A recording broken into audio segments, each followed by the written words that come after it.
Have you ever wondered why the compulsory school age in Britain is 5 and why children as young as 4 can also start school? It's not actually because of research in child development, it's because of a political move made in the late 1800s. In the late 1800s, Britain introduced compulsory schooling and they set the starting age to 5. British politicians believed that the sooner a child would start school and get a basic education, the sooner they would finish. And back then, children were finishing school around 11 or 12 years old. You could say that education was seen to create obedient workers and not to nurture children's natural development. Meanwhile, countries like Finland started school at 7 and continue to start school at 7, and they have one of the most successful school systems in the world, and especially when it comes to children's well-being.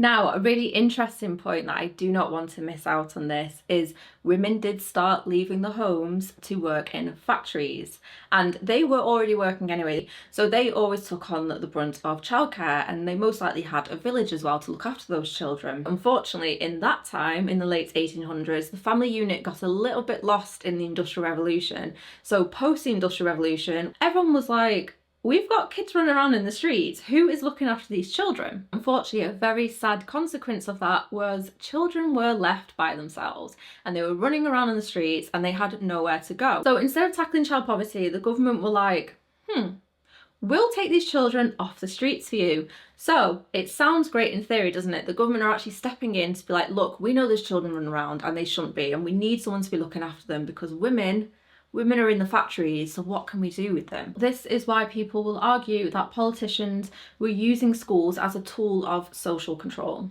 Starting school at 4 or 5 wasn't a well thought out, child-centred decision. It was just for social, political and economic gains. And just remember, when these children did go into school and then started working in the factories and started working jobs and stuff, they were most likely still in poverty. That's why the intentions sound great in theory, that the government are stepping in to take children off the streets because of parents working outside the household, but the intentions weren't because they actually cared. Because who is going to argue that children obviously have a right to an education, deserve to be taken off the streets? And when you start realising why we started school so early, it does make you wonder why we still start school so early when we know so much more about child development. And here's the thing, people argue that children have to start early because parents need to work, but that isn't a reason to pressure children into formal education before they're ready. And it just proves that nothing has ever actually challenged the status quo. And even though we've progressed in some ways, we're still so far behind at keeping up with scientific research when it comes to child development. Even though science is literally telling us